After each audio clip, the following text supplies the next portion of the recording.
अष्ट सिद्धि नवनिधि के दाता, अस्पर्दिन जानकी माता। चारों जुग प्रताप तुम्हारा, है प्रसिद्ध जगत उजियारा। हनुमान जी के लंका जाने के बारे में लोगों की अलग अलग मान्यताएं हैं। कुछ मानते हैं कि वे तैर कर गए थे, कुछ लोगों के अनुसार वे उड़ कर गए थे और कुछ के अनुसार तो वे छलांग लगाते हुए एक टापू से दूसरे टापू पर कूदते हुए गए थे। हालांकि लोगों की मान्यताओं के बारे में हमें इतना ही कहना है कि ये उनकी मान्यताएं हैं। हनुमान जी, नारद मुनि और सनत कुमार, ये ही एक ऐसे देवता थे जो अपनी शक्ति से आकाश मार्ग में विचरण करते थे, जबकि अन्य देवी या देवताओं के एक वाहन होते थे। हालांकि ऐसे कई ऋषि और मुनि थे जो अपनी ही शक्ति से आकाश मार्ग से आया जाया करते थे। हनुमान जी सर्वशक्तिमान और सर्वज्ञ हैं। कहते हैं कि वे धरती पर कई कल्पों तक सशरीर रहेंगे। हनुमान जी आखिर किस शक्ति से उड़ते थे? हनुमान जी को योग की 8 सिद्धियां प्राप्त थी। इन 8 सिद्धियों के नाम हैं अणिमा, महिमा, लघिमा, गरिमा, प्राप्ति, प्रकाम्य, ईशिता और वशीकरण। उपरोक्त शक्ति में से लघिमा ऐसी शक्ति है जिसके माध्यम से उड़ा जा सकता है। हनुमान जी महिमा और लघिमा शक्ति के बल पर समुद्र पार करके गए थे।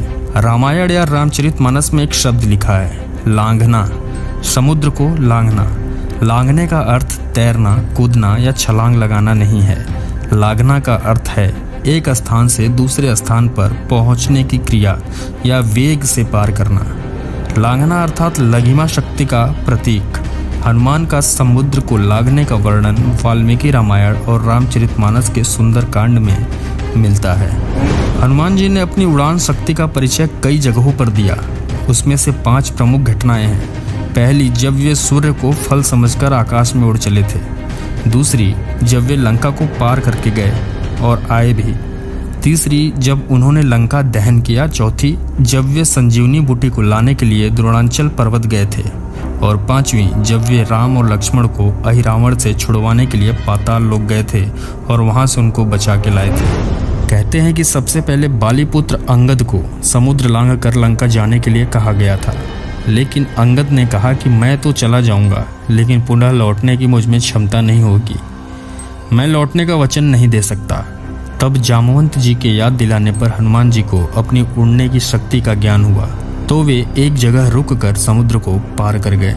इससे पहले उन्होंने अपना विराट रूप धारण कर महेंद्र पर्वत पर अपने पैर रखकर उसे हिला दिया। पर्वत के हिलने से उसकी कई चट्टानें और वृक्ष उखड़कर नीचे गिरने लगे।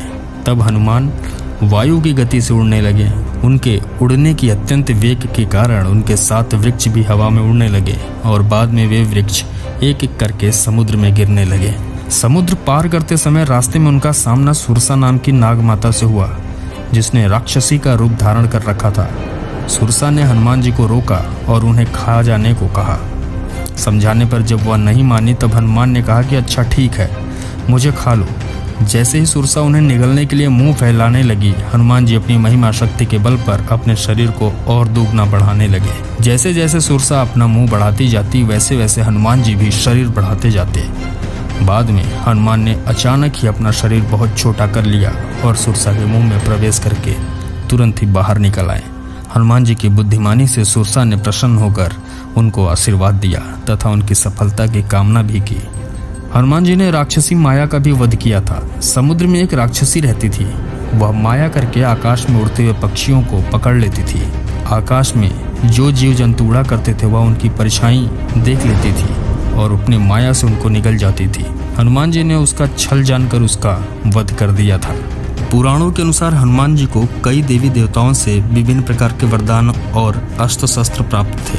भगवान सूर्यदेव ने हनुमान जी को 9 तरह की विद्याओं का ज्ञान भी दिया था। धर्मराज यम ने अवध्य और निरोग होने का वरदान दिया। कुबेर ने युद्ध में कभी विषाद नहीं होगा ऐसा वरदान देकर उन्होंने अपने अस्त्र शस्त्र से हनुमान जी को निर्भय कर दिया था। भगवान शंकर ने भी उन्हें उनके शास्त्रों द्वारा अवध्य होने का वरदान दिया।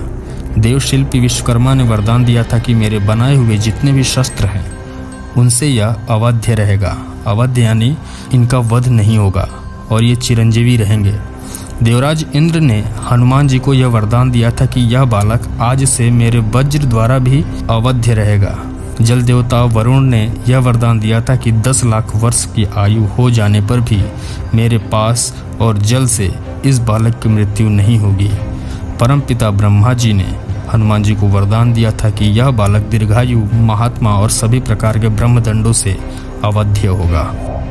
इन वरदानों और शस्त्रों के कारण हनुमान जी उद्दत भाव से घूमने लगे, यहाँ तक कि तपस्यारत मुनियों को भी शरारत कर तंग करने लगे। उनके पिता पवन देव और माता केसरी के कहने के बावजूद भी हनुमान जी नहीं रुके। इसी दौरान एक शरारत के बाद अंगिरा और भृगुवंश के मुनियों ने कुपित होकर श्राप दिया कि वे अपने बल को भूल जाएं और उनका बल का आभास तभी हो जब कोई उन्हें याद दिलाए। तो दोस्तों, हनुमान जी के बारे में ये जानकारी आपको कैसी लगी? अगर जानकारी अच्छी लगी हो तो कमेंट में ज़रूर बताइएगा। दोस्तों, उम्मीद करता हूँ आपको वीडियो पसंद आया होगा। अगर वीडियो पसंद आया हो तो वीडियो को लाइक ज़रूर करिएगा और साथ में अपने परिवार दोस्तों में शेयर भी करिएगा और जाते जाते चैनल को सब्सक्राइब कर दीजिएगा। फिर मिलेंगे अगली वीडियो में और भी अहम जानकारी के साथ। तब तक के लिए धन्यवाद।